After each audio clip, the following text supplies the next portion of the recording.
오늘 우리에게 주시는 하나님의 말씀은 고린도전서 4장 14절에서 21절까지의 말씀입니다. 고린도전서 4장 14절에서 21절까지의 말씀입니다. 제가 가진 성경책 신약성경 267쪽에 있습니다. 봉독하겠습니다. 내가 너희를 부끄럽게 하려고 이것을 쓰는 것이 아니라 오직 너희를 내 사랑하는 자녀같이 권하려 하는 것이라. 그리스도 안에서 일만 스승이 있으되 아버지는 많지 아니하니 그리스도 예수 안에서 내가 복음으로써 너희를 낳았음이라. 그러므로 내가 너희에게 권하노니 너희는 나를 본받는 자가 되라. 이로 말미암아 내가 주 안에서 내 사랑하고 신실한 아들 디모데를 너희에게 보내었으니 그가 너희로 하여금 그리스도 예수 안에서 나의 행사 곧 내가 각처 각 교회에서 가르치는 것을 생각나게 하리라. 어떤 이들은 내가 너희에게 나아가지 아니할 것 같이 스스로 교만하여졌으나 주께서 허락하시면 내가 너희에게 속히 나아가서 교만한 자들의 말이 아니라 오직 그 능력을 알아보겠으니 하나님의 나라는 말에 있지 아니하고 오직 능력에 있음이라. 너희가 무엇을 원하느냐?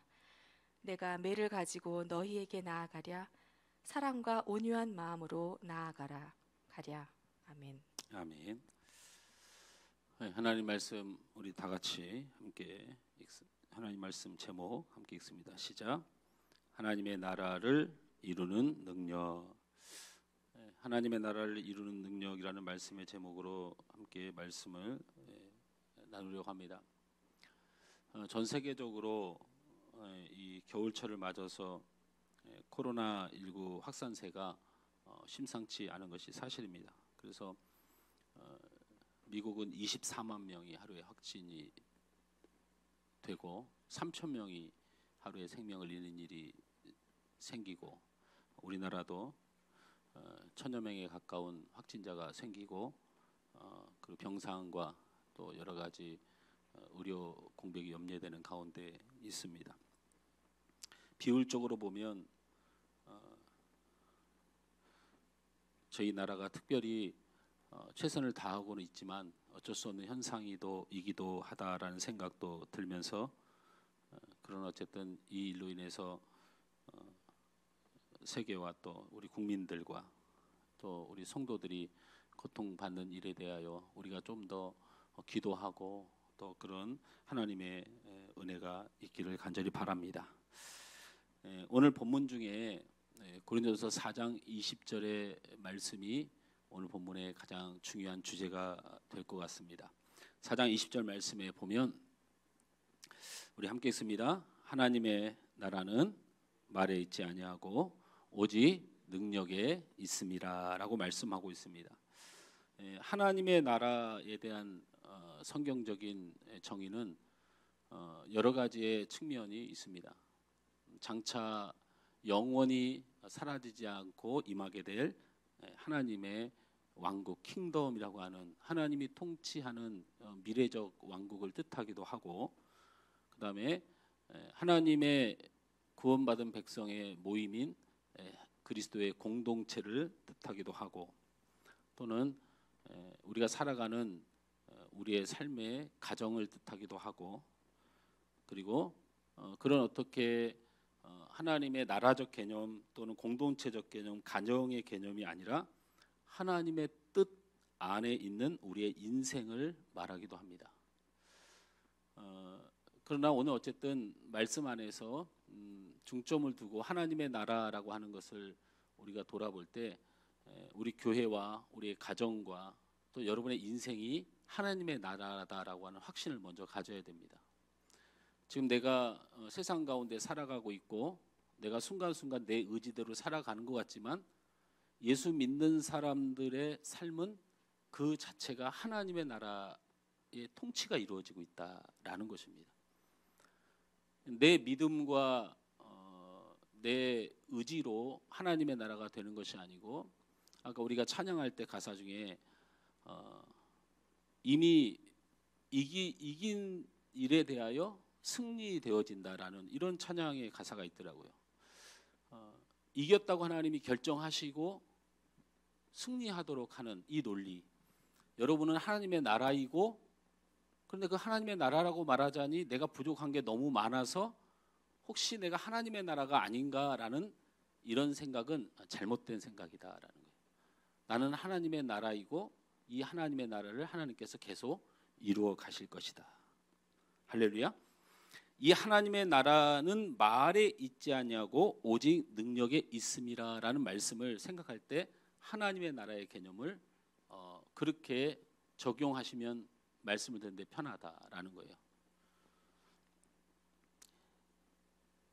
교회가 가정이 내 인생이 승리하고 은혜를 누리려면 말에 있지 않고 오직 하나님의 능력이 있다라는 말로 또 우리가 잠깐 돌려서 생각을 해볼 수가 있습니다. 어쨌든 우리가 여기서 우리의 교회와 가정과 우리의 인생이 하나님의 나라로 완성되기 위해서 우리가 꼭 살펴볼 것이 두 가지가 발견됩니다. 하나는 하나님의 나라는 말로 되지 않는다는 것. 이게 무엇인가?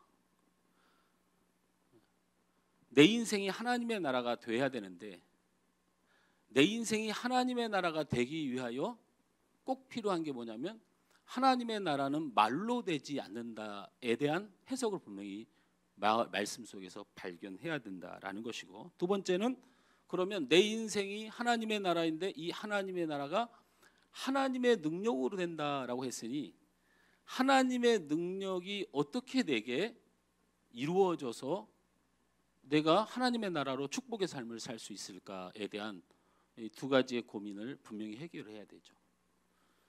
다시 한번 말씀을 서론을 정리하면 하나님의 나라는 여러분의 인생, 여러분의 가정, 예수 믿는 사람들이 살아간 모든 삶의 현장이라는 것이고 여러분 자체가 하나님의 나라다라는 의식을 갖는데 이 하나님의 나라가 은혜를 누리고 승리하기 위해서 오늘 성경에서 우리에게 주신 말씀이 뭐냐면 그렇게 너희의 인생이 너희의 교회가 그리스도의 사람들이 하나님의 나라의 승리를 위해서 기억해야 될 말씀으로 하나님의 나라는 말에 있지 않다라는 말씀이 해결돼야 되고, 그 다음에 하나님의 나라는 하나님의 능력이 있다고 말했으니 하나님의 능력이 도대체 무엇이기에 우리 개인이나 교회나 가정과 이 세상 살아가는 우리의 삶이 승리할 수 있는 것일까에 대한 이 두 가지의 구분을 지어서 이해를 할 필요가 있다라는 말씀을 드립니다. 그 첫 번째로 하나님의 나라는 말로 되지 않는다라는 말입니다.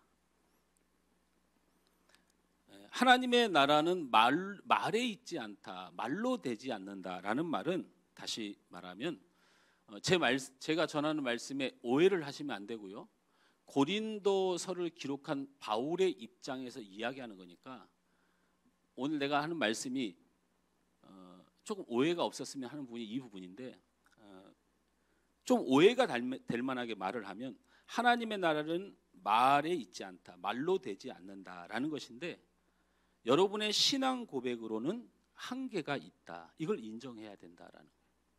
아니 목사님, 베드로의 신앙 고백으로 교회를 세우고 내 고백으로 내 입술에 고백하고 마음으로 믿으면 구원에 이른다는 말씀은 어떻게 제껴놓고 목사님 신앙 고백으로는 한계가 있다고 말씀하시면 도대체 이게 무슨 교리입니까? 라고 말씀할 수 있어요.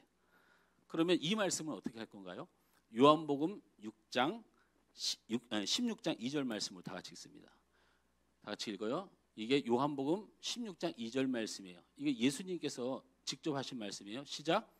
사람들이 너희를 출교할 뿐 아니라 때가 이르면 물은 너희를 죽이는 자가 생각하기를 이것이 하나님을 섬기는 일이라 하리라. 예수님이 믿음의 사람들에게 뭐라고 경고를 하냐면 너희가 곧 심판을 받거나 죽임을 당하거나 너희가 순교할 터인데 너희를 죽이는 사람들이 하는 말이 그들의 고백이 우리는 하나님을 믿노라 라고 말할 것이다. 어떻게 이 말씀을 풀어야 하죠? 하나님을 믿고 예수님의 일을 하게 하고 하나님의 뜻을 신앙 고백하는 사람들 결국에는 하나님의 일꾼들을, 사역자들을, 주의 일을 이루어가는 사람들 다 죽인다는 거예요. 그러니까 하나님을 믿는다는 믿음의 말이 결국 드러나는 것이 하나님을 위한 일이 아닐 수도 있다라고 이야기하죠. 근데 이것은 단순히 예수님께서만 하신 말씀이 아니에요. 하나님도 이와 똑같은 말을 하셨어요. 마태복음 15장 8절 말씀을 보면 이 말씀은 이사야에게 하나님께서 직접 내리신 음성이에요. 이것을 예수님께서 인용하신 거예요. 우리 한번 읽습니다. 시작. 이 백성이 입술로는 나를 공경하되 마음은 내게서 멀도다라고 하나님이 이렇게 말씀하셨다고 예수님을 통하여 우리에게 전해주신 것이에요. 하나님을 섬기는 이라고 고백이 있지만 그들의 행위는 하나님의 일꾼을 내쫓고 믿는 척하지만 그 마음이 하나님과 먼 결정들을 선택하는, 입술은 하나님을 위한 것이고 입술은 하나님을 믿는 믿음이라고 이야기하지만 전혀 하나님과 무관하며 오히려 하나님의 일을 방해하는 일들, 결정들을 할 수 있다는 것입니다. 그래서 하나님의 나라가 말에 있지 않다는 것은 우리가 신앙 고백이 있는데 하나님의 뜻을 생각하려고 하지만 오히려 하나님의 나라를 망치는 행동과 결정을 하는 연약함이 있다. 믿음의 고백으로 구원을 못 받는다. 제가 이 말을 하는 게 아니고 우리가 생각하고 우리가 말하는 입술의 고백과 생각들이 그렇게 완전하지는 않다. 여러분 그렇게 인정하십니까? 항상 얘기하지만 우리의 믿음의 고백이 완전해서 우리가 하나님 앞에 구원을 받는 게 아니고 우리 믿음의 고백을 예수님께서 부족하지만 미쁘시사 찬양받기 합당하셔서 그분이 구원받을 수 없는 그들을 예수님께서 구원하신 예수님의 공로로 구원을 받는 것이에요. 그러니까 우리의 고백은 여전히 우리의 입술의 고백과 마음은 늘 흔들리고 부족하다고 회개하고 자복하는 심령이 되는 게 맞습니다. 맞지요? 우리가 구원을 받고 예수님이 우리를 위해 십자가에 주셔서 보혈의 공로로 우리를 구원하셨다고 해서 우리가 하나님 앞에서 하나님 그런데 늘 저는 죄를 짓고 삽니다 라는 솔직한 고백을 안 하는 건 아니잖아요. 이와 같은 의미일 수 있습니다. 이 말을 좀 불편할 수 있으니까 조금 더 편하게 정리하고 다음으로 넘어가면 믿음의 고백, 신앙적 판단을 하지 말라는 것이 아닙니다. 그것이 아니라 생각하는 신앙적 옳음과 판단과 고백과 다짐이 귀한 것이긴 하나 이것이 우리를 온전하게 한다고 착각하면 안 됩니다. 저는 예수 믿는데요. 집사님만 예수 믿으세요? 그런 식으로 예수 믿으세요? 그 사람의 믿음에 대하여 내가 믿음에 대하여 우린 부족하다는 것을 알고 가야 돼요. 자, 두 번째, 하나님의 나라는 말에 있지 않다라는 것은 어떤 의미를 지닌 것인가? 말에 있지 않다라는 것은 하나님의 나라의 일은 말에 있지 않다라는 것은 세상 것으로 되지 않는다는 뜻입니다. 하나님의 나라는 세상 것으로 되지 않는다. 우리의 인생이 하나님의 나라라니까요. 여러분의 인생이 정말 잘 되기 위해서는 세상 것으로는 안 됩니다. 여러분의 인생을 잘 되게 하기 위해서 하나님이 주실 수 있는 최고의 선택을 주는 것입니다. 그게 어떤 사람에게 물질일 수가 있고 그게 어떤 사람에게는 건강일 수도 있고 그게 어떤 사람에게는 아름다운 변화의 모습일 수도 있고 그게 어떤 사람에게 사랑하는 아내일 수도 있고 그게 남편일 수도 있는 거예요. 여러분이 선택하는 것이 아니에요. 세상 것으로 되는 것이 아니고 하나님께서 여러분의 삶에 가장 중요한 선택을 내려주신다. 하나님이 선택하신다. 저는 제가 건강을 잃는 것에 대한 두려움이 사실은 별로 없습니다. 단지 그 건강 때문에 병원에서 주사 맞는 게 제일 고통스러울 뿐이지 괜히 그런 겁이 있는 것이지 그걸로 인한 고민은 없습니다. 왜? 하나님의 나라, 내 인생은 하나님께 드린 바 되어졌었고 예수 안에서 나는 거룩한 백성으로 새롭게 된 사람이므로 세상의 힘이 나를 넘어뜨리는 것이 아니고 하나님의 뜻이 내 인생을 이끌어간다고 확신합니다. 할렐루야.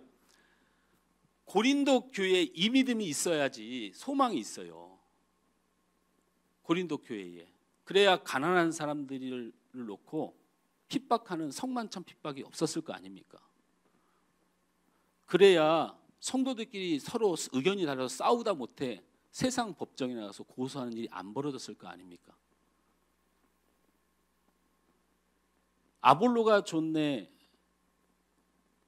베드로가 좋네, 바울이 좋네, 교회가 세네 개로 쪼개지지 않는 일이 안 벌어졌을 거 아닙니까? 이 마음이 있어야 우리가 믿음이 부족하고 세상 것으로 되지 않는다는 믿음이 있어요. 근데 고린도 교회 안에는 돈의 힘이 있었습니다. 제가 다시 말씀드리면 돈의 힘이 있었어요. 가난한 사람들 눈치를 보고 살았어요. 교회 안에서 세상 것이 지배했죠. 두 번째는 아는 것이 힘이다라는 세상의 말이 교회를 장악했어요. 다 세상에 있는 논리예요. 돈이 힘이다, 아는 것이 힘이다. 그래서 아는 것이 많다 보니까 생각한 거예요. 교회 안의 문제는 은혜로 해결되고 용서하고 이해하고 용납하면서 해결해 나가야 되는데 세상의 지혜가 교회 안에 있다 보니까 난 억울한 거 그냥 못 넘어가 세상 법정에 고소하는 거예요. 여러분, 교회 안에서 벌어진 문제는요, 교회 안에서 반드시 해결해야 됩니다. 할렐루야. 원래는 목사가 성도와 갈등이 있다고 해서 목사가 성도를 고소하면요, 성경을 어기는 거예요. 그래서 목사는 치리받아야 됩니다. 그러려면 뭐하러 목사를 해요? 그런데 세상의 지혜가 교회에 들어오면 요즘 교회 싸움이 있습니까? 없습니다. 교회도 세상과 똑같아요. 똑같지 않습니까? 서로 손해보면 고소해버립니다. 그죠? 교회의 법을 얼마나 따라요? 보이지도 않는 하나님의 법이 의미가 없는 거죠. 내가 이기고 피해를 주고 내가 승리적인 어떤 결과물을 낼 수 있는 세상의 지혜를 교회가 다 누리고 있습니다. 그 다음에 세상에 있는 또 하나의 힘이 뭐예요? 권력이 힘이다 라는 말이 교회 안에, 이미 한국 교회 안에 가득하지 않습니까? 이 고린도 교회 안에도 권력이 힘이었어요. 그래서 그렇게 아볼로파, 게바파, 바울파가 그렇게 나눠져서 싸웠던 거예요. 여기에 그리스도파도 함께 등장을 하죠. 이게 고린도 교회에 있었던 총체적인 문제였다는 거예요. 근데 여기서 다시 말하지만 제가 그리스도파가 최고 아니에요? 아닙니다. 그리스도를 믿는 사람들의 모임이 아니고 예수 이름하면 껍박하니까 그 예수의 이름만 빌려서 자기들의 세력을 만든 사람들, 이게 그리스도파예요. 그러니까 이 사람들이 왜 그랬겠는가? 교회 안에, 고린도 교회 안에 권력은 힘이다라고 하는 이 논리가 들어와 있으니까 그런 현상이 벌어진 거라는 것입니다. 어쨌든 고린도 교회 안의 문제는 성만찬의 문제는 부자의 해임, 세상 법적 싸움, 헬라적 철학, 즉 세상에 아는 것이 많은 자들의 판단, 아는 것이 힘이라는 힘의 원리, 그리고 우상 제물과 결혼의 문제, 사도들의 여러 가지 판단을 하여 정죄하는 문제, 이것들이 전부 다 집단 권력에 의해서 결정되었다는 거예요. 바울이 왜 그런 주장을 했냐면 교회 안에 결혼을 하지 않는 믿음의 사람들을 그 결혼하지 않는 것이 꼴보기 싫은 사람들이 집단을 이루어서 힘을 가지고 내려치는 거예요, 자꾸. 그러니까 바울이 나도 결혼할 마음이 없다 이렇게 고백을 했어요. 혹시 이 방송을 보는 우리 부모님들, 우리 김 목사님 지금 안 그래도 심각한데 우리 청년들, 청년 집사님들 결혼 안 해서 심각한데 아주 그냥 못을 받는 그런 뜻이 아니에요. 어떤 논리를 이야기할 때 은혜로 말하지 않고 권력의 힘을 빌어서 말했다는 거예요. 그래서 세상에 어떤 논리에 적용되냐면 돈의 힘이다, 아는 것이 힘이다, 권력의 힘이다, 이런 것들이 고린도 교회의 힘이 되었고 고린도 교회 세상의 힘으로 가득해서 그 교회와 성도들이 그 세상의 힘을 의지해서 교회가 결국에는 엉망진창이 되었고 성도의 삶도 엉망진창이 되었다는 것이죠. 그러니까 성경은 하나님의 나라가 되려면, 하나님의 공동체가 되려면, 하나님의 가정이 되려면, 하나님의 뜻이 내 인생에 이루어지려면 내 신앙 고백은 불완전하다는 것을 인정하고 또한 세상의 힘으로 안 된다는 것을 인정하고 한 가지 주제만 가져야 된다는 것. 그것이 바로 오직 하나님의 능력으로 된다는 걸 믿으시길 바랍니다. 할렐루야. 하나님의 능력으로 된다는 것을 말하고 싶었던 거예요. 그래서 고린도서 4장 17절이 이렇게 기록되어 있어요. 여러분 이거 오늘 본문 고린도전서 4장 19절 말씀을 다 같이 읽습니다. 19절이에요. 시작. 주께서 허락하시면 내가 너희에게 속히 나아가서 교만한 자들의 말이 아니라 오직 그 능력을 알아보겠으니. 바울과 여러 가지의 세상 힘과 돈의 힘과 권력의 힘과 아는 힘으로 바울을 막 공격하고 믿음의 사람들을 공격하는 사람들을 향하여 바울이 뭐라고 얘기하냐면 내가 속히 너희에게 가서 너희가 말한 모든 힘 다 제쳐두고 너희에게 하나님의 능력이 있나 반드시 확인할 것이다. 이렇게 이야기할 정도로 하나님의 나라를 이루어가는 사람, 성도들의 삶에 하나님의 능력이 없으면 그것은 망하는 것이다. 그렇다면 두 번째로 하나님의 능력이 무엇일까? 우리의 교회와 우리의 가정과 내 인생이 하나님의 나라가 될 수 있게 하는 하나님의 능력이 무엇일까를 꼭 알아봐야 된다. 그래서 제가 그냥 비아냥거리면서 좀 비하하면서 좀 미안한 마음이 있고 하나님의 사역과 성령의 사역과 또 은사적 사역을 마치 내가 조롱하는 것 같은 잘못된 행태로 설교를 할 때에 쓰던 이야기로 보면 하나님의 능력을 말할 때에 말씀 중심으로 해석을 하지 않고 나는 보지도 못하고 듣지도 못한 일에 대하여 하나님의 능력을 논하는 것은 적절치 않다. 설령 그런 일이 있더라도 그것이 하나님께서 주관하는 일이상 내 논리로 그것을 하나님의 능력으로 정리하는 건 불합리하다. 예를 들면 암 환자가 있었는데 내가 기도하니 나음을 입었다. 이것을 부인하는 목사는 바보죠. 그런데 중요한 건 말입니다. 그럼에도 불구하고 목사는 겸손해야 된다. 내가 모든 암 환자에게 손을 얹을 때 다 낫는 것은 아니기 때문이다 라는 겁니다. 또 어떤 성도가 간절한 소망이 있어서 그래서 간절한 소원을 가지고 기도했더니 기적이 일어나서 좋은 회사에 취직하고 그리고 일이 잘 풀리는 것에 관해서 목사가 대접받을 것이 없다. 왜? 우리 성도들 중에 대부분이 일이 다 잘 풀리는 것은 아니기 때문에. 다시 말하지만 하나님의 능력으로 일어나는 신비적인 일에 대하여 그 신비적인 일과 그 영혼을 사랑하신 하나님의 능력으로 이루어진 일에 대하여 그것이 마치 하나님의 능력으로 일반화시키는 것은 대단히 위험한 것이다. 제 말이 이해가 되십니까? 그래서 여러분이 과거는 제가 인정합니다. 왜 그러냐면 그때는 복음의 구원, 영원 구원, 이 나라를 뒤집어야 되기 때문에 생긴 일은 그걸 보편하는 것을 제가 인정합니다. 그런데 이 시대에 하나님이 우리에게 원하시는 것은 말씀이에요.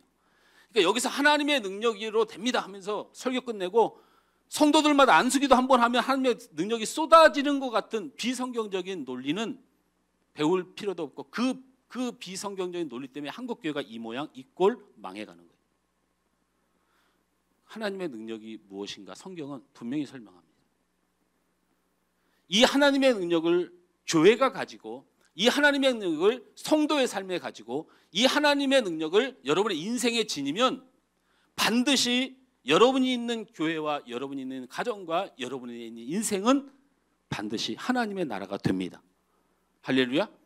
그래서 뭐 하늘에서 불이 쏟아지는 것 같은 무슨 하나님의 능력을 쳐다보지 말고 말씀만 살펴봅니다. 우리 고린도서 4장 14절에서 15절에 하나님의 능력이 무엇인지를 설명하고 있습니다. 다 같이 읽습니다. 고린도전서 4장 14절 15절 시작. 내가 너희를 부끄럽게 하려고 이것을 쓰는 것이 아니라 오직 너희를 내 사랑하는 자녀같이 권하려 하는 것이라. 그리스도 안에서 1만 스승이 있으되 아버지는 많지 아니하니 그리스도 예수 안에서 내가 복음으로써 너희를 낳았습니다. 저를 보세요. 제가 주의할 것은 바울이 쓴 성경은 바울의 글이다. 절대 그렇지 않습니다.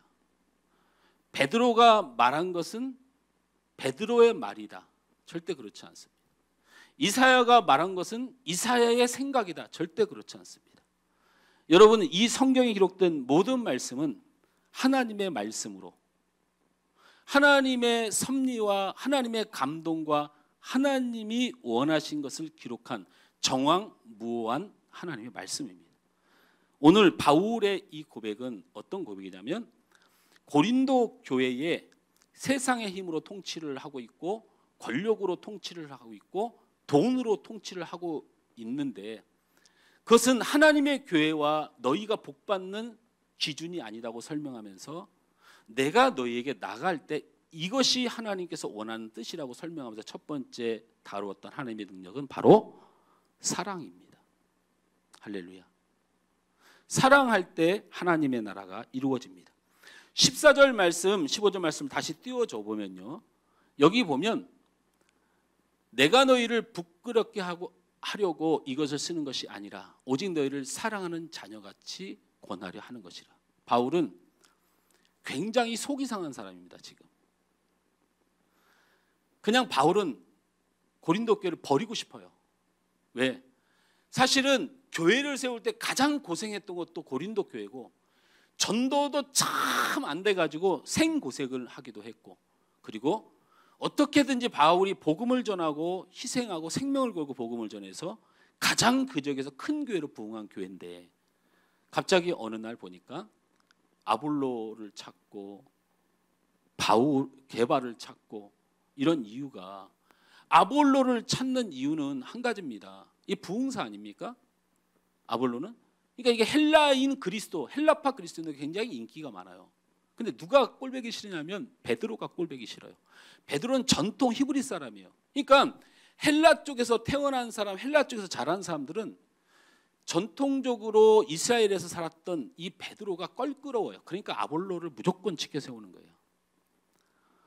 자, 그러면 게바파는 누가 좋아해요?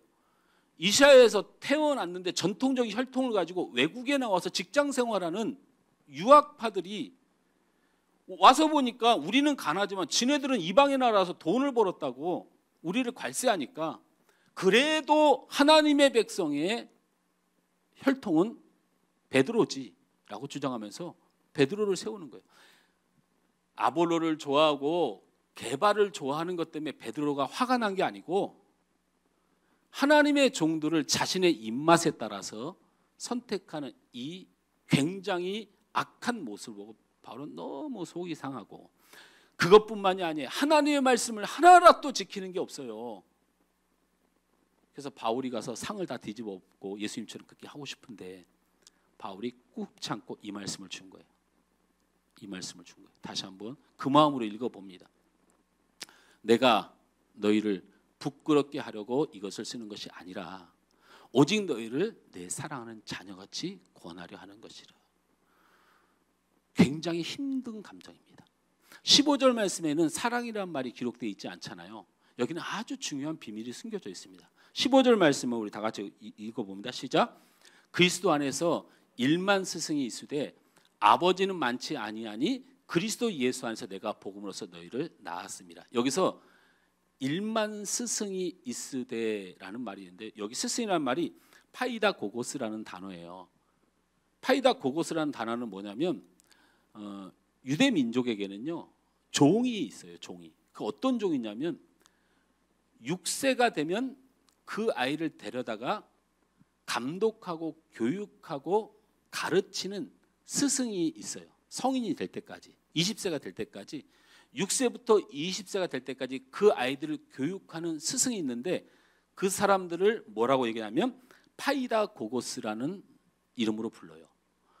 여기서 1만 스승이 있으되의 스승은 이 파이다 고고스라는 단어를 쓰고 있어요. 그러니까 파이다 고고스라는 단어는 어떤 의미를 가지냐면 15절은 이렇게 해석이 된 거예요. 너희의 인생에 잠깐 너희를 가르치고 지도하는 사람이 아닌 아버지의 사랑으로 내가 너희에게 간다라는 거예요. 할렐루야. 그러니까 14절 말씀은 정확히 자신이 바울이 얼마나 너희들을 사랑함을 표현한 거고 15절 말씀은 스승이 아니라 아버지로 내가 너희에게 간다라고 표현하고 있다는 것입니다.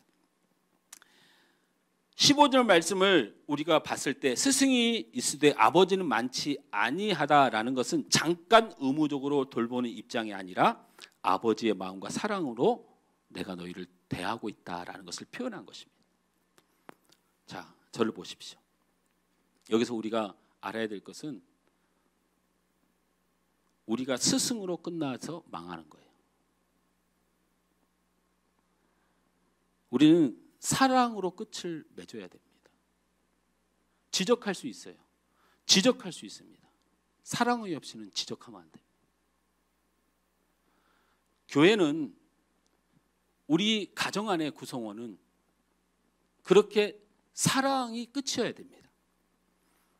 우리는 많은 경험과 철학과 논리로 바르게 말하고 질책하고 그것을 느끼게 할 수 있습니다. 그러나 그것은 파이다 고고스에서 멈추는 거예요. 잠깐 가르쳐주는 것 외에는 아무 열매도 맺을 수 없습니다. 교회와 가정과 어떤 인생을 대할 때 우리는 파이다 고고스, 잠깐 가르침과 지적을 뛰어넘어서 끝까지 사랑해야 됩니다. 할렐루야. 저 사람이 변화되기를 원하고 저 사람이 정말 좋은 사람이 되기를 원하고 저 사람이 그렇게 여러분이 원하는 사람이 되기를 원하면 가르치고 지적하는 것에서 멈추지 마시고 사랑하셔야 변화됩니다. 사랑하셔야 이루어집니다. 제가 인격적으로 좀 불완전한 사람 중에 하나입니다. 누구의 책임을 돌리는 게 아니고 우리의 인격이라는 것 자체가 내가 만든 것은 아닙니다. 내 안에 이루어지는 것이지만 내가 만든 것이 인격이 아닐 경우가 많아요. 근데 제가 그 인격적으로 만약에 조금 문제가 있었다면 아마도 크게 세 가지 요소가 있었던 것으로 제 기억 속에 있습니다. 그게 하나가 뭐냐면 피부병 때문에 제 인격이 많이 삐뚤어졌다고 생각이 됩니다. 제가 아주 어렸을 때 제 기억이 선명하기 때부터 중학교 3학년 때까지 제 몸에 굉장한 피부병이 있었습니다. 그 피부병이 그냥 여기에 뭐 뻘건 게 나고 뭐 여기에 부스러기가 좀 생기고 이런 피부병이 아니고 한번 보면 누구나 다 모든 사람이 깜짝 놀라고 징그러울 정도로 몸이 막 부풀어 오릅니다. 이렇게 뻘겋게 지도처럼 막 번져요. 온몸에. 그래서 그게 여기 한번 발생되면 여기에 조금 간지럽다 해서 조금 긁으면 이게 막 퍼져서 얼굴까지 이렇게 오고 뭐 여기에 생겼다 그러면 이렇게 막 퍼지고 그래요. 근데 그게 초등학교 때부터 중학교 3학년 때까지 그러다 보니까 기껏 병원을 가거나 저를 치료해 주는 선생님들이 이거는 알레르기다. 알러지 이렇게 해야 되나요? 알레르기라고 하면 안 되고 뭐 이렇다는 거예요. 그래서 얘는 기름기 있는 음식을 뭐 식물성이든 동물성이든 절대로 먹으면 안 된다. 근데 아니나 다를까? 제가 조금 기름기 있는 것만 먹으면 더 간지럽고 더 빨리 퍼지는 거예요. 그럼 저희 집에서 저한테 뭐만 줬게요? 예? 저는 맨날 김치에다 밥을 주는 거예요. 참기름도 안 되니까, 들기름도 안 되니까 뭐 시금치 무칠 때 이런 거 들어가잖아요. 그러니까 저는 먹을 게 김치밖에 없는 거예요. 그래가지고 제가 머릿속에 편집된 기억이라고 말씀드립니다. 여러분도요. 그 여러분의 인격을 형성하는 많은 현상 중에 여러분 머릿속에 기억하고 싶은 것만 기억하는 현상이 있어요. 그러니까 여러분이 기억이 옳다고 막 주장하면 안 돼요. 근데 제가 편집된 기억 중에 저희들이 식구와 밥을 먹으면 이렇게 밥상이 있잖아요. 그러면 아버지, 어머니, 뭐 막내, 형님 해가지고 밥을 맛있게 먹어요. 뭐 김에다가 싸서도 먹고 고기도 먹고. 그럼 저는 이쪽 상에다 간장하고 김치를 넣고 밥을 먹었어요. 근데 이런 일이 집안에서만 있는 게 아니고 예를 들면 저희 아버님이 목회자다 보니까 성도들하고 밥을 먹을 기회가 많습니다. 그러면 성도들하고 밥을 먹으러 이렇게 가면 어렸을 때 얘기를 하는 거예요. 컸을 때는 피부에 막 긁어도 제가 가서 얻어 먹었기 때문에 그렇게 말하는 건 아니고 어렸을 때 제가 제 의견을 주장을 못할 때 그런데 가면 제가 가장 기억에 남는 게 닭백숙을 먹으러 갔는데 저는 저쪽에다가 따로 상을 해서 김치 안에다 밥을 주는 거예요. 근데 제가 이게 소화가 안 될 나이에요. 이런 현상들이. 그러다가 좀 시간이 지나서 무슨 일이 있냐면 이 편집된 기억이라고 말씀드렸습니다. 뭐 대신방을 한다든지 아니 성도들 무슨 관계를 갖는다든지 이러면은 목사님 가정 식사하시죠 이런 말을 우리가 흔히들 하잖아요. 그러면 저희 집에서는 제가 안 갔으면 좋겠다는 생각을 하시는 것 같았어요. 왜? 대접해주는 사람이 불편하게 그 음식 못 먹고 좀 한쪽 구통에서 김치 먹어야 되는 내 모습이 신방을 받는 그 그 가정이나 식사를 대접하는 가정에 부담을 줄 수 있다라는 이런 생각을 하셨는데 제가 그걸 굉장히 많이 느끼고 중학교 3학년 때까지 반팔을 입어본 적이 없습니다. 그래서 이렇게 제 사진을 보면 중학교 때 사진을 보면 전부 다 여름에도 긴팔을 입고 있어요. 그러니까 그렇게 하다 보니까 제가 가장 중요한 인격 형성의 시간에 사람 관계가 엉망이 돼버려요. 그러니까 내가 내 인격이 바로 잡을 수 있었을까? 이런 생각이 들고요. 그리고 제가 초등학교 때 시작해서 고등학교 때까지 전학만 8군데를 다녔습니다. 전학을 8군데를 다녔어요. 초등학교 3군데, 중학교 3군데, 뭐 하여튼 6군데, 7군데를 전학을 다녔어요. 그러니까 연수로 한번 따져보잖아요. 연수로. 근데 한 1년, 2년 뭐 적응할 만하면 학교를 옮기고 그랬어요. 그게 아버님 목회를 하시기 때문이었는데 그러니까 잠깐 만나는 친구들이 너무 소중하기도 하지만 그 잠깐 있을 줄 모르는 그것 때문에 늘 관계가 불안하고 깊이가 있지 못하고 거짓이 심하고 그랬던 기억이 납니다. 제가 이 말을 하면서 제가 꼭 말씀드리고 싶은 건 편집된 기억이라서 저희 부모님이 들을 때는 오해 소지가 있지만 제 편집된 기억을 그냥 가감없이 말씀드린 거고 그래서 제가 정말 못된 인격으로 자란 게 맞고 지금도 저 깊이 안에 그런 비인격적인 모습으로 부족한 게 많은데 혹시 여러분이 저를 보면서 그래도 우리 목사님이 이런 부분은 좋아. 혹시 우리 목사님이 이런 부분은 그래도 괜찮네 라고 하는 점이 단 하나라도 있다면 그거는 바로 이런 내 이 어떤 인생에 대하여 나의 삶에 대하여 끝까지 믿어주고 포기하지 않았던 우리 부모님 사랑 때문이에요. 제가 여기서 하나님의 은혜라고 말해야 되지만 여러분 귀한 아버지를 주신 것도 하나님의 사랑입니다. 저희 부모님이 저에게 주신 유일한 건 내가 너를 끝까지 사랑할 거다라는 것이었어요. 야단도 많이 치시고 또는 목회자자로서 참 감당할 수 없는 상처들도 우리 안에 있었을지 모르지만 그럼에도 불구하고 매를 때리고 내 다리를 만져주면서 눈물을 흘리던 그 모습이 나를 실망시키지 않고 저는 그렇게 장담합니다.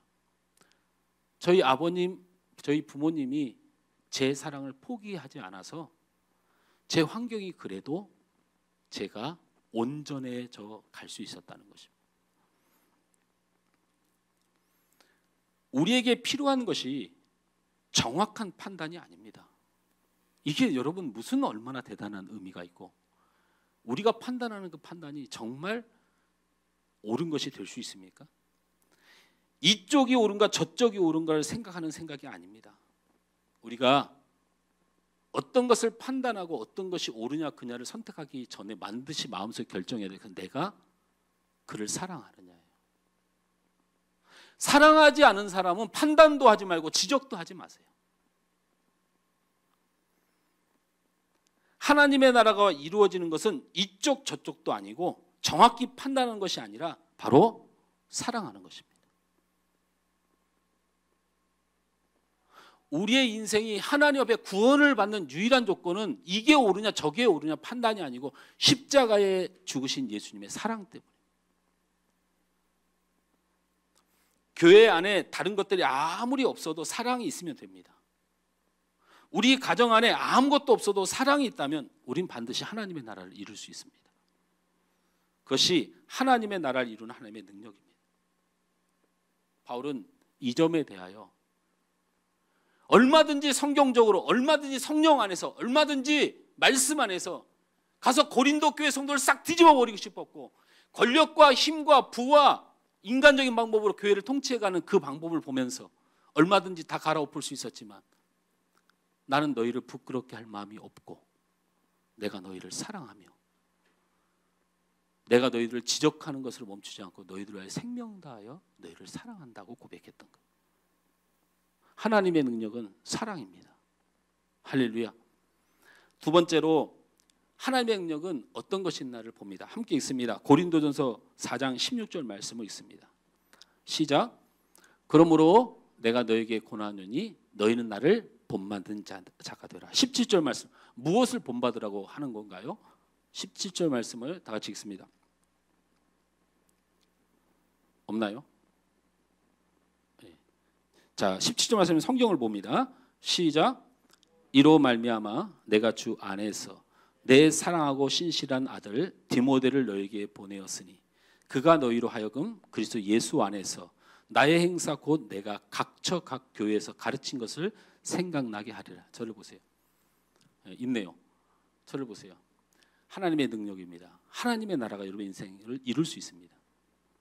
하나님의 능력은 하늘에서 불이 떨어지는 게 아닙니다. 특별한 신실한 주의 종이 기도를 한다고 해서 인생이 바뀌는 건 아닙니다. 그럴 수도 있다는 전제를 하더라도 제가 성경 말씀을 이번에 가르치기를 원하는 것은 바로 바울이 이렇게 고백합니다. 너희가 나를 본받길 원하느니라. 여러분 이 말씀을 들으면서 바울이 얼마나 인간적인 사람인가, 뭘 너를 본받아, 그런 뜻이 아니고요. 성경을 그렇게 봐버리면 안 되고요. 나를 본받아라. 무엇을? 다시 한번 17절 말씀을 읽어보면 눈에 보여지길 원합니다. 같이 읽습니다. 시작. 이로 말미암아 내가 주 안에서 내 사랑하고 신실한 아들 디모데를 너에게 보내었으니 그가 너희로 하여금 그리스도 예수 안에서 나의 행사 곧 내가 각처 각 교회에서 가르친 것을 생각나게 하리라. 여러분 무엇이 보이십니까? 이 말씀 안에서 하나님의 능력 한 가지가 발견됩니다. 저를 보십시오. 그것은 체움입니다. 체움. 바울은요, 고린도 교회 성도들이 하도 꼴 같지 않아서 나를 싫어하든 안 싫어하든 가서 다 뒤집어 엎어버리고 싶었어요. 근데 바울이 뭘 선택합니까? 저들에게 필요한 건 내가 아니고 디모데라고 생각한 것입니다. 저는 이 장면이 성경에 기록된 것이 얼마나 하나님의 은혜인지 모릅니다. 디모데는 신실한 사람입니다. 그런데 이 바울은 신실한 사람입니다. 근데 이 바울이 가서 바로 고쳐주고 싶고 바로 지적하고 싶고 내가 다 쏟아 부어주고 싶은데 고린도 교회 성도들이 죄로 가득 차서 자기를 원하지 않아요. 그러면 죄인들을 징벌하고 죄 문제를 해결하고 가서 심판하기 위해서 자기가 가는 게 맞는데 바울이 선택한 게 뭐냐면 내가 가서 불편할까 봐 디모데를 보냅니다. 그러면서 뭐라고 말합니까? 디모데는 좋은 사람이다라고 말합니다. 나처럼 대우하지 말고 너희를 사랑해 줄 사람이니까 너희가 이 디모데의 말을 좀 따랐으면 좋겠다고 디모데를 배워요. 이것은 뭡니까? 자신을 포기하고 디모데를 보내서 죄인들 안에 그들이 정죄되지 않도록 그들의 필요를 채우기 위하여 디모데를 보낸 거예요. 이것을 본받으라는 것입니다. 오늘 우리는 바울이 자신이 고린도에 가는 것을 포기하고 디모데를 보내는 모습을 보게 됩니다. 바울이 가서 해명하고 가르치고 잘잘못을 가리려 하고 싶은 마음이 굴뚝 같았지만 자신의 누명과 속성함을 푸는 길이 있었지만 그것을 포기합니다. 그 대신 죄 많은 성도들의 필요를 채움을 선택합니다. 그 채움의 사람이 디모데였습니다.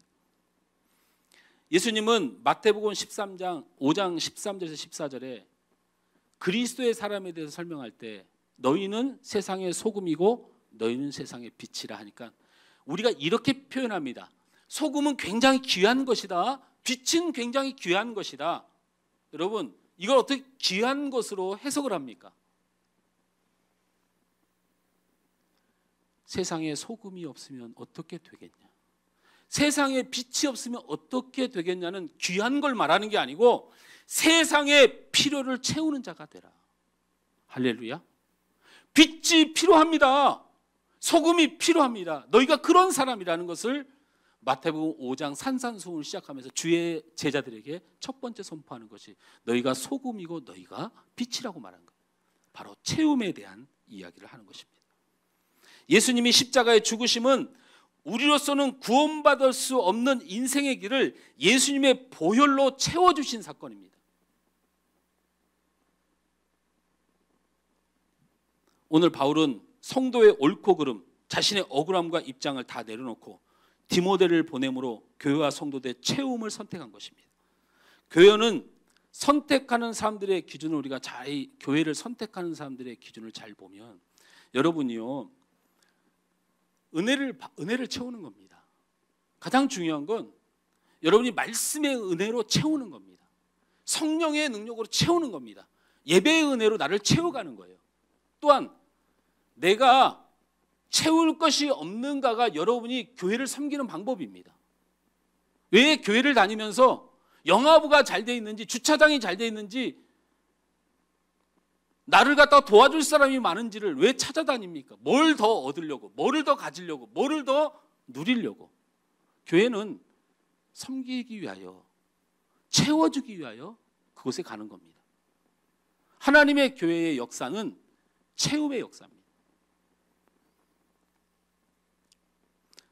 제가 빈말이 아니고 제가 여러분에게 표현을 성격상으로 여러분이 사랑을 못 느낄 만큼 표현을 잘 못해서 그렇지, 제가 진짜 여러분에게 부탁하는 것은, 제가 비굴 하더라도 부탁하는 게 하나가 있는데, 제가 부족하기 때문에 저는 여러분이 필요합니다.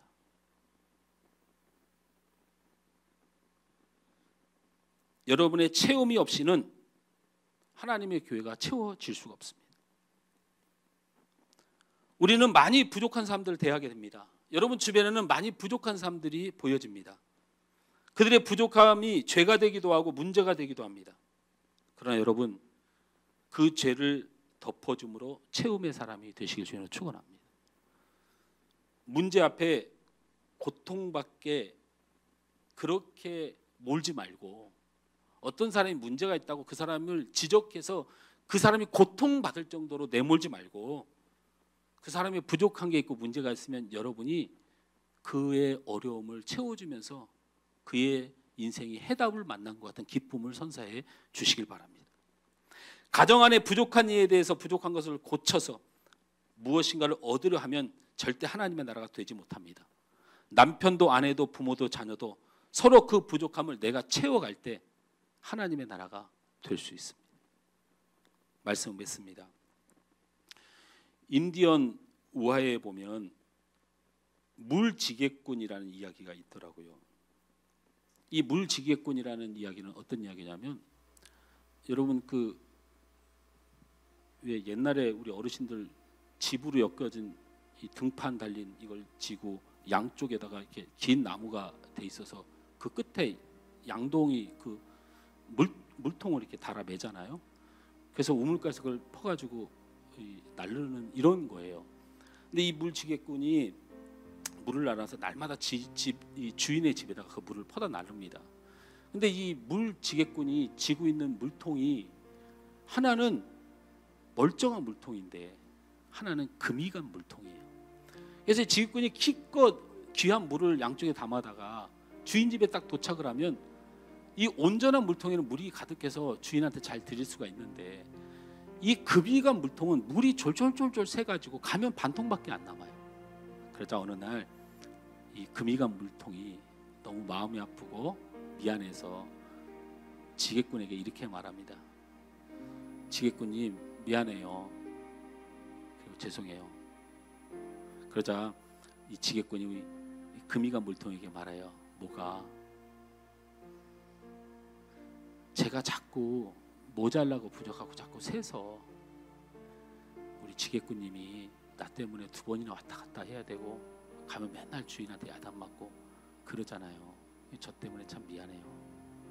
그러자 지게꾼이 금이 간 물통을 바라보면서 이렇게 말하는 거예요. 하유 녀석, 너 혹시 오다가 길거리에 핀 아름다운 꽃들을 못 보았니?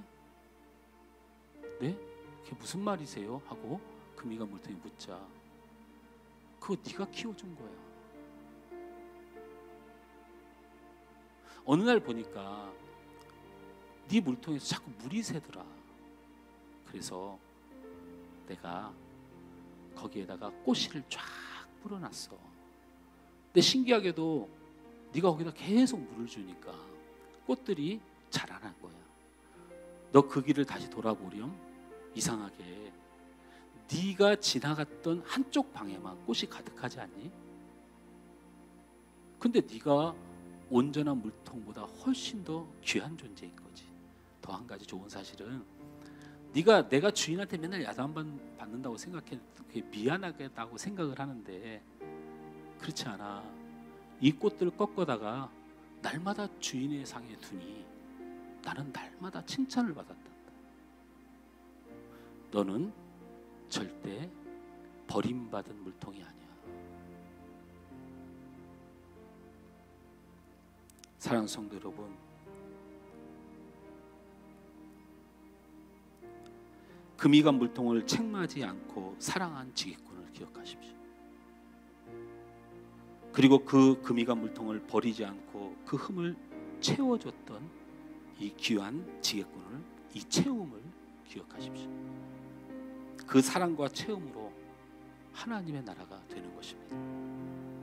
사랑하는 성도 여러분, 하나님의 능력은 가르침과 지적을 넘어 사랑을 이룰 때, 아니 사랑만을 지닐 때, 아니 사랑의 향기만 날 때에 내 인생과 가정과 교회는 하나님의 나라가 됩니다. 또한 예수님과 바울과 주님의 사람들이 부족함을 드러낼 때 공격하는 것이 아니라 그 부족함을 인내와 희생과 섬김으로 채우셨던 것처럼 우리 인생, 우리에 대하는 사람들, 우리의 가정, 그리고 우리 교회의 필요를 채울 때 여러분 반드시 하나님의 나라가 될 줄 믿습니다. 우리 한번 따라서 해봅니다. 사랑합시다. 사랑합시다. 채웁시다. 채웁시다. 하나님의 나라가 이룰 줄 믿습니다. 믿습니다. 오늘 이 찬양 함께 하면서 그런 사랑을 놓지 않는 우리가 되게 해달라고 그렇게 고백할 수 있었으면 좋겠습니다.